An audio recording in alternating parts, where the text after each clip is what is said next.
Assalamualaikum warahmatullahi wabarakatuh. Kami dari kelompok 1 akan menjelaskan tentang analisis, sensitivitas, tugas mata kuliah, operation research. Saya Dela Puspita. Apa yang dimaksud dengan analisis sensitivitas? Analisis sensitivitas merupakan analisis yang dilakukan untuk mengetahui akibat dari perubahan parameter-parameter produksi terhadap perubahan kinerja sistem produksi dalam menghasilkan keuntungan. Nama saya Aprilia Dinda Santania. Tujuan dari analisis sensitivitas yang pertama yaitu memperbaiki cara pelaksanaan proyek yang sedang dilaksanakan. Yang kedua, memperbaiki desain daripada proyek sehingga dapat meningkatkan NPV. Yang ketiga, mengurangi risiko kerugian dengan menunjukkan beberapa tindakan pencegahan yang harus diambil. Lalu ada kelebihan dari analisis sensitivitas. Yang pertama, analisis sensitivitas dapat meningkatkan kredibilitas segala jenis model finansial dengan menguji coba model tersebut ke dalam berbagai macam kemungkinan. Yang kedua, analisis sensitivitas secara finansial membuat para analisis lebih fleksibel terhadap berbagai batasan untuk menguji sensitivitas variabel dependen terhadap variabel independen. Perkenalkan, nama saya Muhammad Firbiansyah. Pada prinsipnya terdapat beberapa perubahan yang mungkin terjadi yang dapat dijawab melalui analisis sensitivitas, yaitu yang pertama, perubahan pada koefisien fungsi tujuan, baik pada koefisien dasar, basis, atau bukan dasar, non-basis, dan pengaruhnya terhadap variabel dual. Dan yang kedua, perubahan pada kendala, baik pada kapasitas atau koefisien. Dan yang ketiga, penambahan variabel keputusan yang baru. Dan yang keempat, penambahan kendala atau batasan yang baru. Assalamualaikum warahmatullahi wabarakatuh. Perkenalkan, nama saya Musin Sarabiti. Di sini saya akan menjelaskan tentang contoh soalnya. Contoh soalnya itu, fungsi tujuannya itu memaksimumkan Z sama dengan 2X tambah 4X. Z sama dengan 2X1 tambah 4X2 tambah X3. Dan kendala-kendalanya itu sebagai berikut, seperti X1 tambah X2 tambah 3X3 kurang dari sama dengan 12. Yang kedua, 3X1 tambah X2 tambah 3X3 itu lebih kurang dari sama dengan 9. Terus 2X1 tambah 3X3 lebih kurang dari sama dengan 20. Lalu yang terakhir itu X1 tambah X2 tambah X3 lebih besar dari sama dengan 0.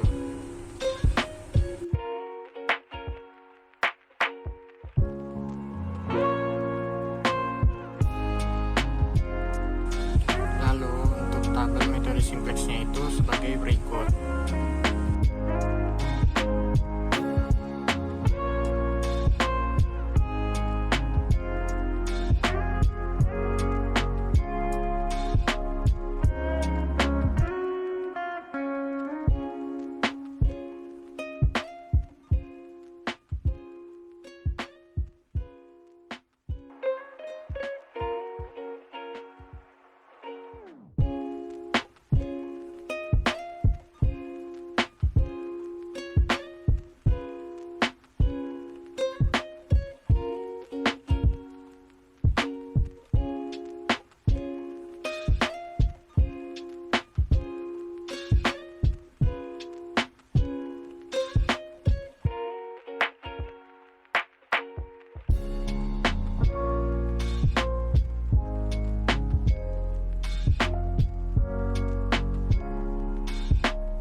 Sehingga kita mendapatkan tabel optimalnya itu sebagai berikut.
kita ke bagian persamanya. Kita buat dulu persamanya itu sebagai berikut. Jika sudah, kita lanjut lagi untuk mengetahui tentang XBV atau vektor variabel basis, yaitu S1, X2, dan S3.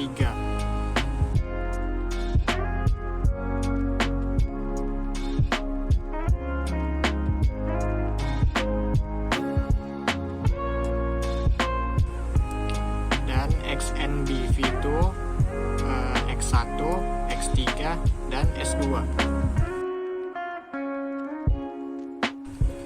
Perlu diketahui XBV dan XNBV itu harus konsisten dari awal hingga akhir penyelesaian.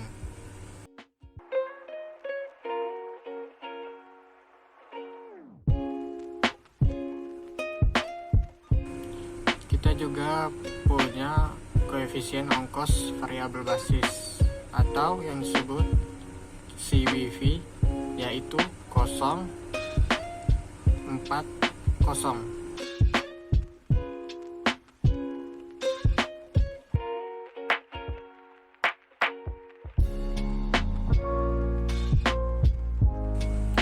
Dan CNBV 2, 1, 0.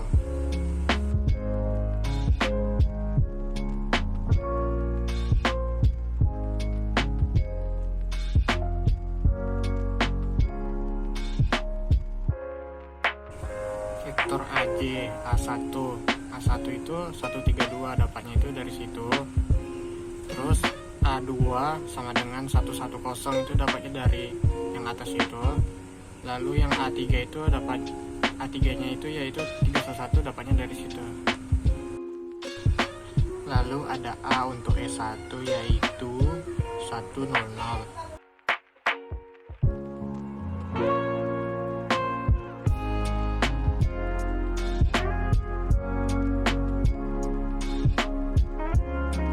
Lalu A untuk S2 yaitu 010.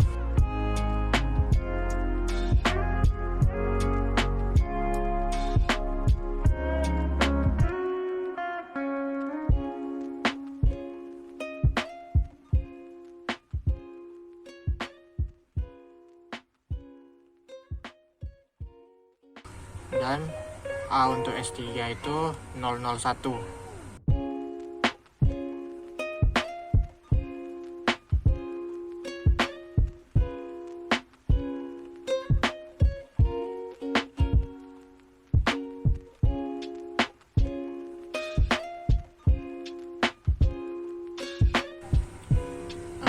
S1 itu dapatnya itu dari sini, dari atas itu. Lalu S2 itu dapatnya dari situ, dan S3 itu dapatnya dari situ. Jadi yang untuk B matriksnya itu kita pakai urutan S1, X2 sama S3. Lalu yang B inverse-nya itu kita pakai metode Gauss-Jordan. Lalu yang M matriksnya itu kita pakai urutan X1, X3 sama S2. Lalu B ini dari ruas sisi kanan, yang dapatnya itu dari sini. Perubahan koefisien fungsi tujuan. Perubahan koefisien fungsi tujuan non basis atau NBV. Perubahan keputusan non basis adalah X1 sama dengan 2. Jika X1 berubah dari C1 sama dengan 2 menjadi C1 sama dengan 2 tambah delta. Jadi kita menggunakan rumus CJ sama dengan CBV kali B inverse kali AJ kurang CJ.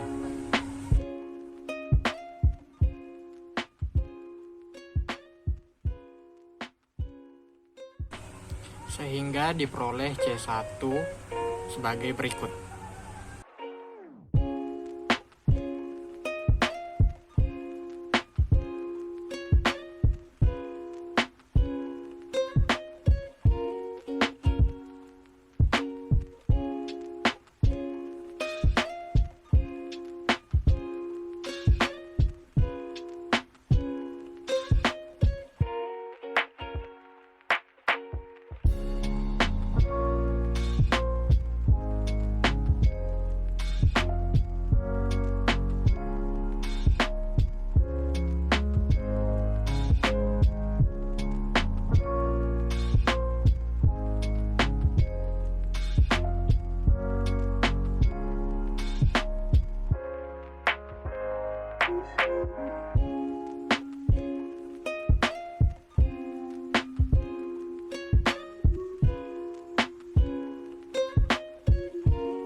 Agar solusi tetap optimal, maka C1 besar dari sama dengan 0. Oleh karena itu, 10 kurang delta besar dari sama dengan 0 atau delta lebih kecil dari sama dengan 0. Perubahan kendala 2 mempunyai pembatas sebesar 9. Maka berapa nilai perubahan yang mungkin terjadi tanpa merubah solusi optimalnya? Jadi di sini kita akan menggunakan rumus B inverse kali B. Dari rumus B inverse kali B itu sehingga diperoleh sebagai berikut.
Dari penyelesaian di atas kita mendapatkan dua hasil. Yang pertama itu 3 kurang 1 delta besar dari sama dengan 0.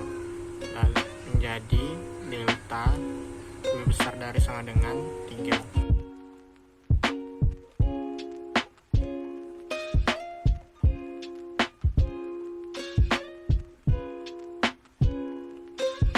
Lalu hasil yang kedua itu 9 kurang 1 delta lebih besar sama dengan 0, menjadi delta kurang dari sama dengan 9.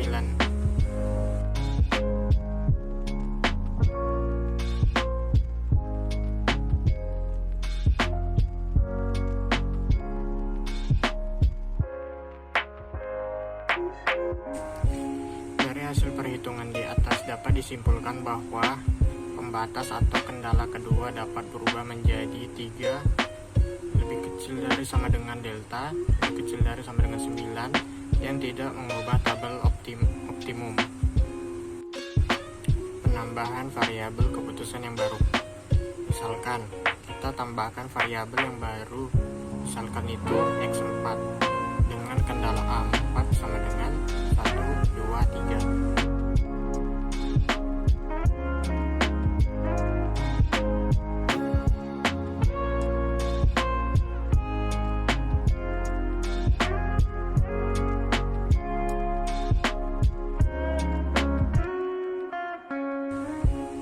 Kita akan menggunakan rumus C4 sama dengan CBV kali B inverse A4 kurang C4.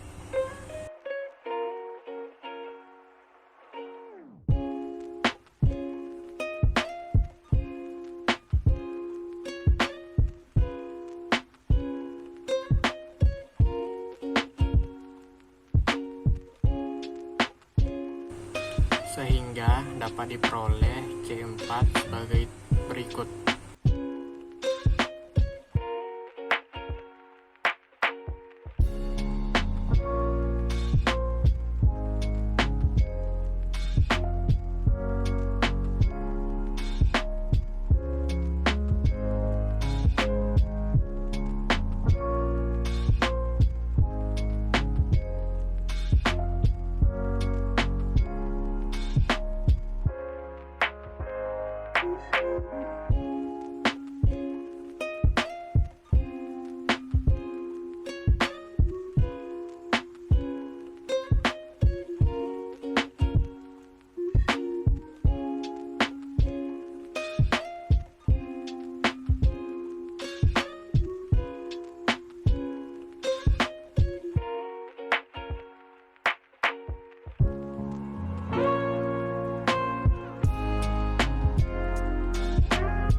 Untuk memastikan X layak untuk diproduksi, maka harus memenuhi syarat yaitu C4 kurang dari sama dengan 0. Penambahan kendala baru. Apabila terjadi penambahan kendala baru, apakah mempengaruhi hasil optimum yang telah ada?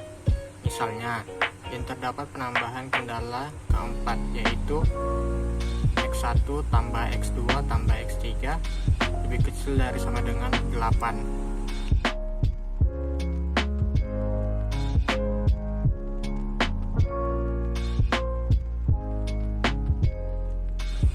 Maka MPL menjadi sebagai berikut.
Jika sudah, lalu substitusikan menjadi X1 sama dengan 0, X2 sama dengan 9, lalu X3 menjadi 0.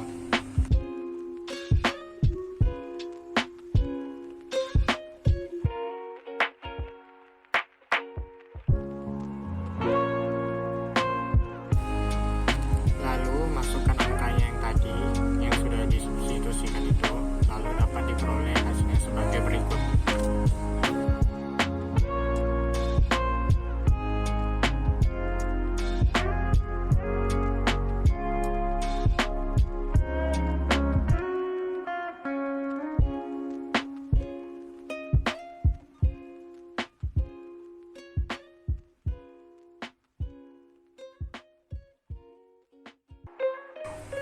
Jadi solusinya tidak lagi optimum. Langkah selanjutnya adalah melakukan iterasi tambahan. Langkah selanjutnya itu mencari iterasi tambahan. Caranya itu sama seperti mengerjakan metode simplex.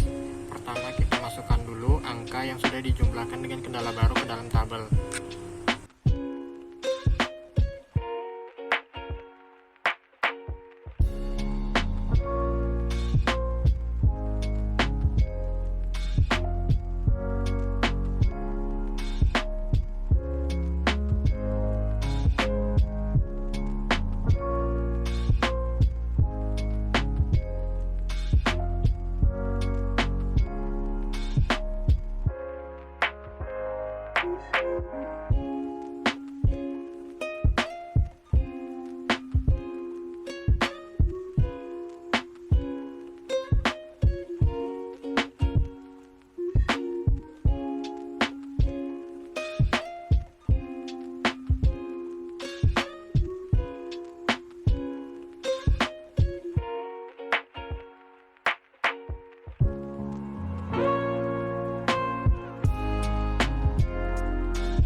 lalu kita mencari baris kunci, lalu kolom kunci dan titik kuncinya.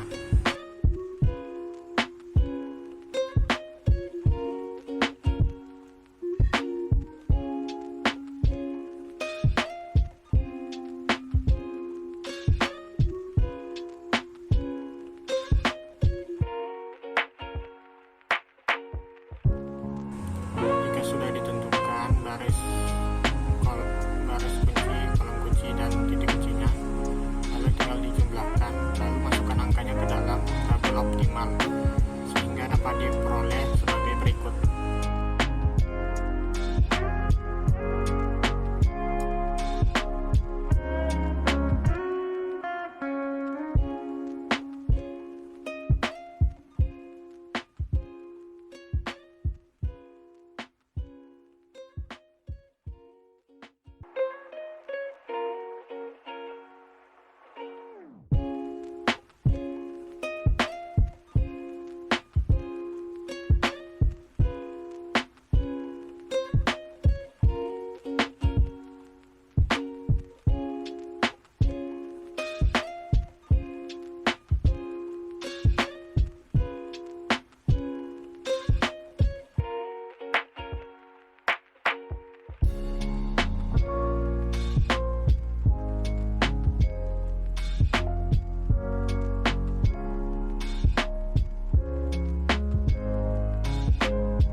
Jadi berdasarkan tabel di atas, maka diperoleh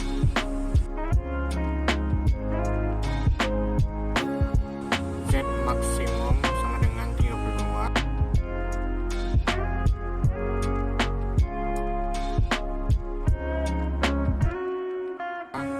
S1 sama dengan 4,